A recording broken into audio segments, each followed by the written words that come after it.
এটাই ছিল। এটা আপনাদেরকে কারা দিয়ে যায় বলেন? হুম, না কোনো কোম্পানির ডিলার দিয়ে যায়? ইম্পোর্টার কারা দিয়ে যায় দেখান তো। এই যে 170 গ্রাম, 170 গ্রামের সমস্যা। চায়না বললো এটা কি নেসলে? তো আপনার বাংলাদেশে তো একমাত্র নেসলে কোম্পানি না আপনার আনে, তাহলে এটা আবার কারা? এটা তো নকল পণ্য, এটা তো আমাদের অভিযান হয়েছে অনেকবার। এই শুনেন, আপনাদের এসব প্রোডাক্ট কোথেকে আনেন? আপনাদের প্রোডাক্ট কিন্তু ইয়ে আছে, এই যে ডানো 170 গ্রামের যেটা, এটা কিন্তু আমরা নকল পেয়েছি। 170 গ্রাম, 160 গ্রামের একটা পাওয়া যায়, 170 গ্রামের একটা পাওয়া যায়, বুঝতে পারছেন? 170 গ্রামেরটা আমরা কিন্তু নকল পেয়েছি, এবং এটার কোনো বৈধ ডিলার নেই। আপনারা যাদের থেকে নেন এসব জিনিস সাপ্লাই দেওয়ার জন্য, এসব জিনিস সাপ্লাই দেওয়ার জন্য কিছু লোক আছে যারা দিয়ে যায়। আপনারা ডিলারদের থেকে, কোম্পানির থেকে সরাসরি নেবেন। এই দেখেন তো এটার ভিতরে কি আপনার যে কাজটা বানাইছে সেই কাজটারও তো কোনো ই নেই আছে ম্যাডাম। ভাঙা লাগতেছে না ভাঙা না, যে কাজটা আপনার মানে লোকালি যে প্রডিউস করা ওইটার কথা বললাম। আর এটা তো ম্যাডাম বিকাশ স্যার অভিযান করছে অনেক বড়, যেটা নকল ছিল, কারণ নেসলে তো আপনার বোতলটা কার্ভ থাকে। এটা যেমন দেয়া যায়, ওরা আবার সবকিছু আমদানিকারক সহ। তাহলে এই এটা তো তো নকল পণ্য। এইটাই আপনারা দেখে নেবেন যাদের আমদানি এটা করার এটা সিল তো আছে। নকল পণ্য, এটা তো আমাদের অভিযান হয়েছে। এটা কোথায়? তো এটা আছে, এটা নাই, এটা নাই, এই যে এগুলো নাই। আর এটা তো নকল।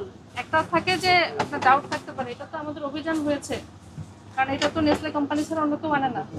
তাহলে চায়নার প্রোডাক্ট এটা আসার কথা না। আপনি দেখেন তো এটা তো একেবারে, আর বোতলে এটা দেখেন তো কাজটাও একেবারে নিম্নমানের কাজ।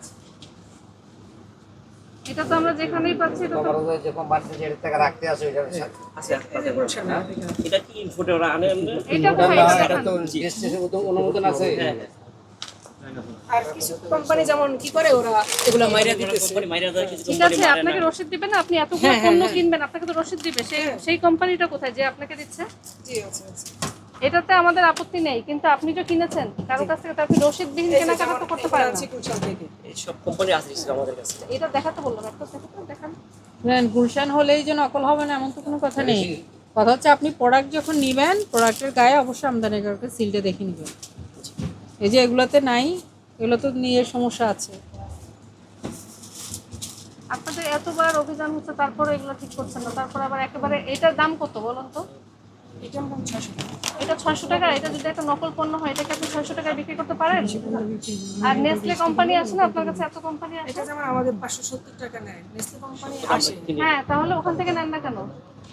ওখান থেকে আবার অন্য অন্য প্রোডাক্টগুলো নেই যেরকম না না, তাহলে এটা তো নেসলে কোম্পানি দেয়, আপনারা ওরা সেখান sole থেকে না নিয়ে জি হ্যাঁ, আপনারা ওদেরটা 900 টাকা রেট। হ্যাঁ, হোক, ইনপুটেরটা হ্যাঁ ওই ধর 900 টাকার রেট অরিজিনাল, এই জন্যই আপনি তো এটা ফেক প্রোডাক্ট নিয়ে আসছেন। আর ইনপুটার গুলো প্রোডাক্টগুলো একটু কমে কিনা করে কমে বেচা পড়ে। এই কারণে ইম্পোর্টার আমরা মানে আপনি উল্টাপাল্টা কথা বললে তো সমস্যা। আপনার সবই তো বাইরের প্রোডাক্ট, তাই না? আপনি যে কমে পাচ্ছেন তার মানে এটা ঝামেলা আছে, তাই না? না বড় বড় ঝামেলা নাই। কেন এটা? আচ্ছা, এটা কি নেসকাফে কি অরিজিনাল আগে বলেন? জিনেস কফি অরিজিনাল তাই, কিন্তু কোম্পানি সারা ইনপুটটা যেটা না, এটা তো আপনার কোনোভাবে ওটা হয় না। আপনার বৈধ আমদানিকারক নাই, তার মানেই তো এটা নকল পণ্য। আচ্ছা এটা কি এটা হলো অবৈধ আমদানি। এটা কিন্তু কোনো আমদানি সরকার হয় না, ট্যাক্স পাচ্ছে না। এটা এই তো চক উনি বাজারে জানেন। তৈরি হতে পারে। জি জি, উনি তো এটা বিষয়টা সরকার জানেন। ট্যাক্স পাচ্ছে না, এটা অবৈধ। এটা যেমন রাখেন, মোবাইল, এগুলো একই রকম।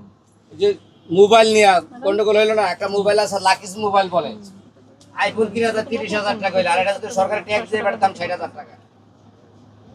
এই লই এটা এই অনুমোদিত পণ্য আপনার আছে, অনেক অনেক আছে অনুমোদিত পণ্য আপনাদের এখানে। ওই যে ফিশ সস এগুলো কোন দেশি? Thailand Thailand.